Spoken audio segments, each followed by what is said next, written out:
Tak ada kata lelah, proyek strategis Jokowi masih jalan terus di tengah pandemi. Di tengah pandemi COVID-19, pemerintah masih terus melakukan pembangunan beberapa proyek infrastruktur yang masuk di dalam Proyek Strategis Nasional atau PSN. Realisasi pendanaan lahan untuk pembangunan PSN hingga 23 Juli 2021 telah mencapai 13,4 triliun rupiah. Semenjak merebaknya wabah pandemi COVID-19 mulai Maret 2020, pandemi tidak berdampak terhadap pendanaan lahan PSN. Realisasi malah justru meningkat. Realisasi pendanaan lahan PSN tahun ini meningkat dibandingkan dengan periode yang sama di tahun lalu. Pendanaan lahan yang meningkat di tahun ini tak lepas dari semakin baiknya koordinasi antara stakeholder, sehingga pembebasan lahan untuk PSN dapat dilakukan. Pencapaian progres pendanaan pengadaan lahan PSN sejak awal tahun hingga 23 Juli yang sebesar 13,4 triliun rupiah, setara dengan 67% dari total pembebasan pengadaan lahan yang dilakukan LMAN selama tahun 2020 yang mencapai 19,95 triliun rupiah. Dari total tersebut, aliran dana paling besar mengalir untuk pembebasan lahan untuk jalan tol, mencapai 11,029 triliun rupiah. Kemudian untuk bendungan mencapai 1,7 triliun rupiah. Selanjutnya irigasi mencapai 136 miliar rupiah. Sementara progres untuk pendanaan pengadaan lahan kereta api mencapai 384 miliar rupiah. Pelabuhan mencapai 43 miliar rupiah. Dan terakhir kawasan strategis pariwisata nasional atau KSPN mencapai 85 miliar rupiah. Jika di total pendanaan lahan PSN di masa pandemi COVID-19, LMAN telah berhasil melakukan pendanaan mencapai 31,24 triliun rupiah, yang terdiri dari 17,84 triliun rupiah di tahun 2020.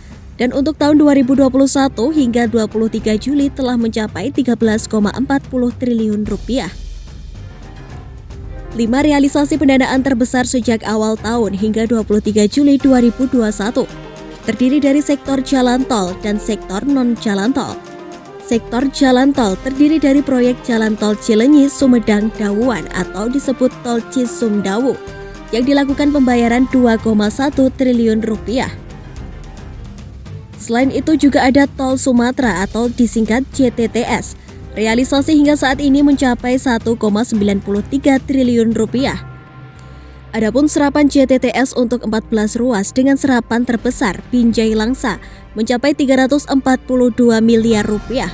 Simpang Indralaya Muara Enim mencapai 236 miliar rupiah dan kisaran tebing tinggi mencapai 232 miliar rupiah.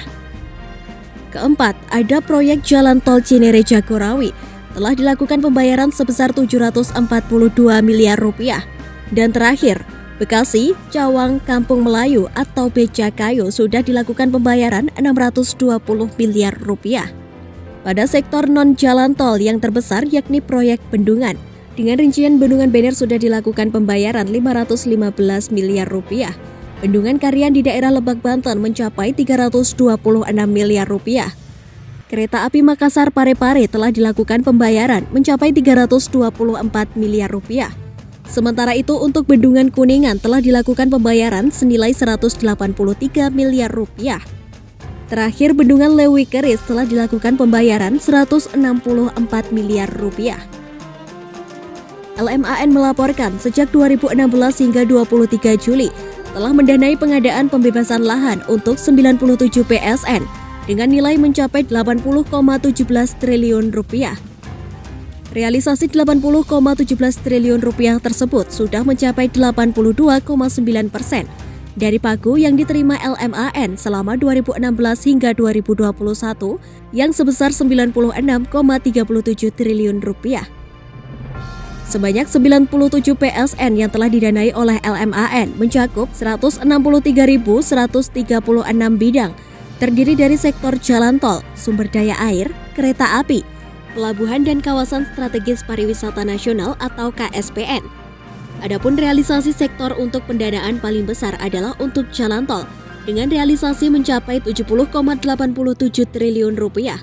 Atau sudah mencapai 86,3% dari pagu anggaran yang sebesar 82,11 triliun rupiah. Kemudian Bendungan di posisi kedua sebesar 6,07 triliun rupiah atau sudah 73,4% dari alokasi 8,27 triliun rupiah. Pendanaan untuk irigasi mencapai 320 miliar rupiah atau setara 44,9% dari pagu pengadaan lahan untuk irigasi sebesar 710 miliar rupiah. Selanjutnya untuk pendanaan kereta api mencapai 2,14 miliar rupiah atau setara 46% dari alokasi 4,65 triliun rupiah. Pelabuhan mencapai 700 miliar rupiah atau sudah mencapai 78,2% dari pagu 900 miliar rupiah dan KSPN mencapai 9 miliar rupiah. Khusus 2021, LMAN mencatat sudah mendanai pengadaan lahan sebesar 13,4 triliun rupiah untuk PSN. Realisasi itu setara dengan 67% dari alokasi tahun 2021. Pandemi sejak Maret 2020 lalu tentu saja pasti berdampak terhadap cara kerja, koordinasi, dan sebagainya. Tapi kalau dilihat kinerja pendanaan lahan ternyata tidak menurun, bahkan meningkat. Yuk simak video selanjutnya.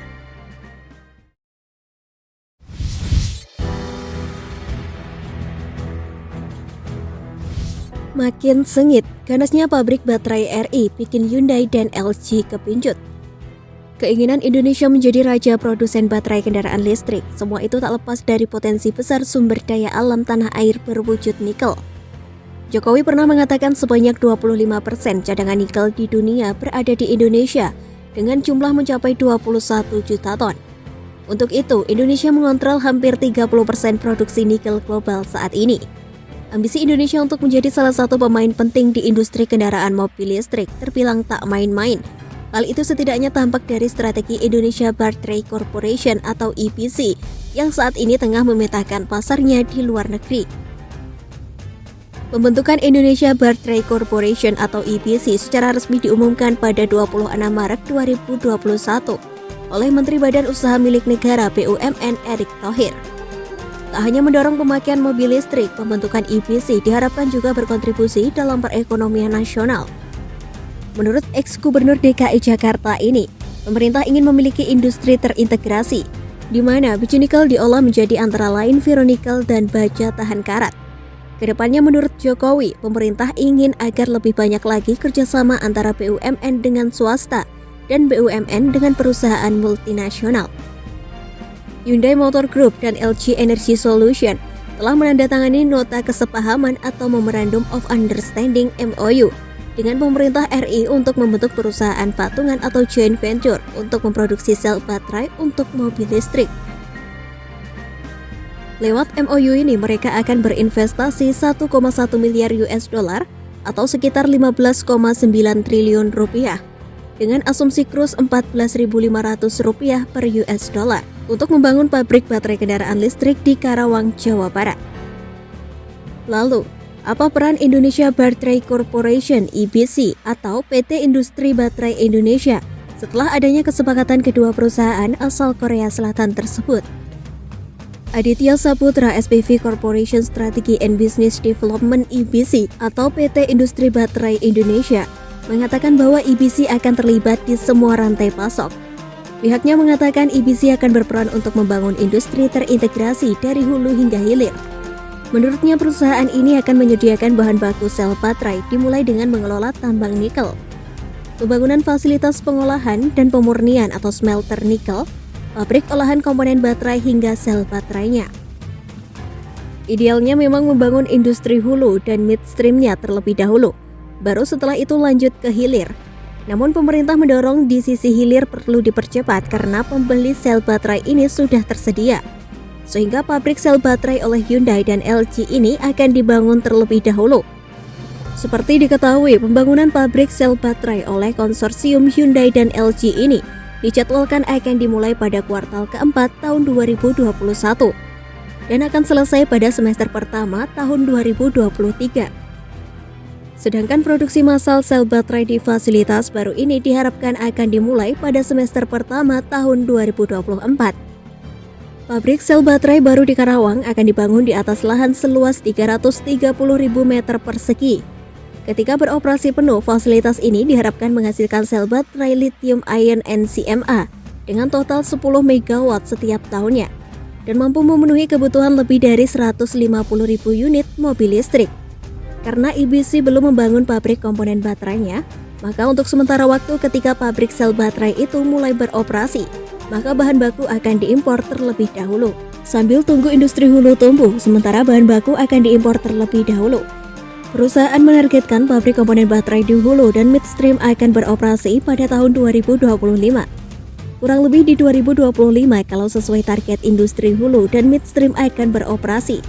Per 2025 akan disuplai dari dalam negeri bahan baku baterainya. Seperti diketahui, Indonesia adalah salah satu produsen nikel terbesar di dunia yang merupakan bahan baku utama untuk baterai kendaraan listrik. Pemerintah Indonesia juga telah secara proaktif membina ekosistem dan infrastruktur industri EF sehingga Indonesia dapat memainkan peran penting dalam kompetisi EF global.